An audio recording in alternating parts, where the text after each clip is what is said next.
Bugungi kunda yer olish tartibi O'zbekiston Respublikasida qanday?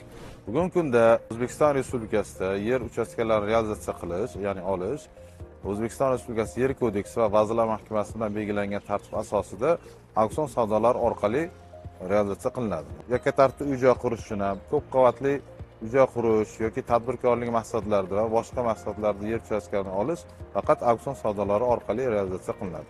Xuddi shunday qishloq xo'jaligi mo'ljallangan yer uchastkalari, ya'ni dehqon xo'jaligi, fermer xo'jaligi va boshqa qishloq xo'jalik korxonalari uchun ham yer uchastkalarini olish tartibi Vazirlar Mahkamasining qarorida belgilangan tartibda auksion savdolari orqali realizatsiya qilinadi. Biror bir shaxsga tegishli bo'lgan yerni sotib olish mumkinmi? Agar mumkin bo'lsa, bunda nimalarga ahamiyat berish kerak? Biror bir shaxsga tegishli bo'lgan yer uchastkasini sotib olish mumkin. Buning uchun albatta ushbu sotib olayotgan yer uchastkasiga bo'lgan huquqlarni tekshirish kerak. Ijara huquqi bo'ladi, doim foydalanish huquqi, mulk huquqini shularga ham ahamiyat berish kerak. Keyingi savol, uyni yoki yerni bir qismini sotib olish mumkinmi? Uyni yoki yer uchastkasining bir qismini albatta sotib olish mumkin. Uy joyi bir qismini sotib olgan taqdirda bino inshoot o'sha sotib olgan qismida ham bino inshootlar yoki imoratlar qurilgan bo'lishi kerak, davlat ro'yxatidan o'tkazilgan bo'lishi kerak va notarial tartibda o'sha bir qismini sotib olsa ham bo'ladi. Yer uchastkasini ham bir qismini sotib olish mumkin.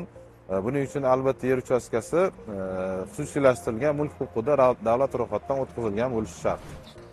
Yerlar toifasini o'zgartirish qanday tartibda amalga oshiriladi? O'zbekiston Respublikasida yer uchastkalarini yer toifasini o'zgartirish Yer kodeksining 9 va 44 moddasiga asosan qishloq xo'jaligi mo'ljallangan yerlar O'zbekiston Respublikasi Prezident farmoniga asosan, qishloq xo'jaligi mo'ljallangan sug'orilmaydigan yerlar esa Vazirlar Mahkamasining farmoyish qaroriga asosan amalga oshiriladi. Kadastr idoralari yoki kadastr xodimlarini yer sotish bo'yicha vakolatlari bormi? Kadastr hujjatlarini rasmiylashtirish, yer uchastkalari auksionga chiqquncha bo'lgan jarayonda ishtirok etish, ya'ni yer uchastkalarining topografik xaritalarini, yer tuzish hujjatlarini rasmiylashtirish vakolatlari bor. Lekin yer uchastkalarini sotish va uni realizatsiya qilish, ikkita yuridik shaxs yoki boshqa shaxs o'rtasida yer uchastkalarini sotishda ishtirok etish, vositachilik qilish umuman vakolati mavjud emas.